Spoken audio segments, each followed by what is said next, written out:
अनुसरण करने लगता हूं, बिना ये सोचे कि आने वाले समय में क्या होगा और बीते हुए समय में क्या हो चुका है। क्योंकि मुझे आगे बढ़ना है ना। अगर मैं आगे बढ़ते हुए भी पीछे की स्थिति देखता रहूंगा या आगे बढ़ना शुरू भी नहीं किया है, मैं बहुत ज्यादा आगे का सोचता रहूंगा, तो संभव है कि मैं वहीं खड़ा रहूंगा और सोचता ही रहूंगा। तो आपको यह ध्यान रखना चाहिए, आपके अंदर अगर सुधार की चाहत आ गई है ना, तो फिर विश्वास करना चाहिए, क्योंकि सुधार की चाहत मेरे अंदर यहां पर आई है, जो मजबूत स्थिति में आई है, इन्हीं परिस्थितियों में आई है। और इन परिस्थितियों में मैं 12 कदमों की उपचार पद्धति का हिस्सा हूं, तो मुझे बहुत ज्यादा सोचने की जरूरत नहीं है। ईश्वरीय शक्ति पर विश्वास करूं और जैसा जैसा कहा जा रहा है वैसा वैसा मैं करता चलूं। और जहां पर करने में मुझे परेशानी महसूस होती है वहां मार्गदर्शन लूं, क्योंकि सुधार प्रक्रिया में मैं अपने आप से अपना सुधार करने में आज सक्षम नहीं हूं। जब सक्षम हो जाऊंगा बहुत सी चीजों में, तो सुधार को और गति दे दूंगा।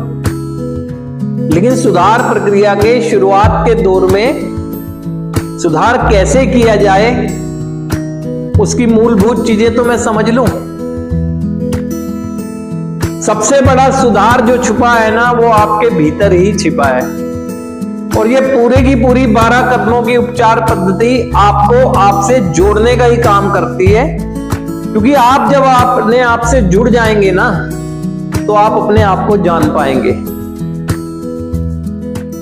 इसीलिए बार बार इस बात पर जोर दिया जाता है कि स्वयं से वार्तालाप अधिक से अधिक करूं, सेल्फ टॉक अधिक से अधिक करूं। क्योंकि बहुत संभव हो सकता है कि आप ये विश्वास ना करें कि जो दूसरा कह रहा है वो सही कह रहा है, लेकिन आप जो कह रहे होंगे अपने आप को, वो तो सही ही कह रहे होंगे ना।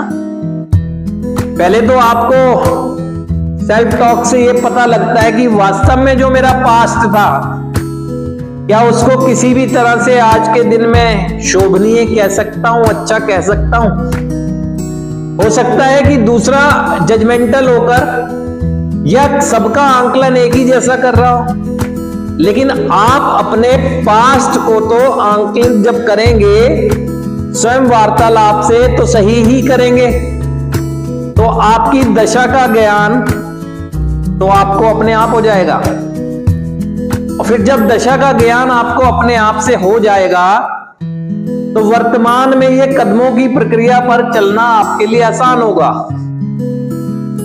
आप ना करें किसी की बात पर विश्वास, लेकिन अपने आप पर तो विश्वास करें कि मैं अपने पास्ट का जो चिंतन करूंगा, पूरी ईमानदारी से चिंतन करूंगा, और होगा भी ईमानदारी से। नकार दूंगा तो कोई वो मेरी ईमानदारी खत्म कोई होती है, अंदर से रहेगी तो वैसा ही। पहले अपना खुद से चिंतन करें। जब अपने पास्ट का आप चिंतन कर लेंगे, तो यहां से कही जाने वाली बात आपके लिए स्वीकार करना आसान होगी।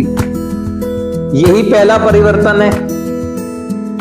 और फिर परिवर्तन हो जाएगा आपके अंदर, तो ये अनजाने डरों में क्यों हो, क्या हो जाएगा? एक अच्छा इंसान बन जाऊंगा, एक स्वाभिमान से जीना आ जाएगा, एक आत्मसम्मान की भावना आ जाएगी।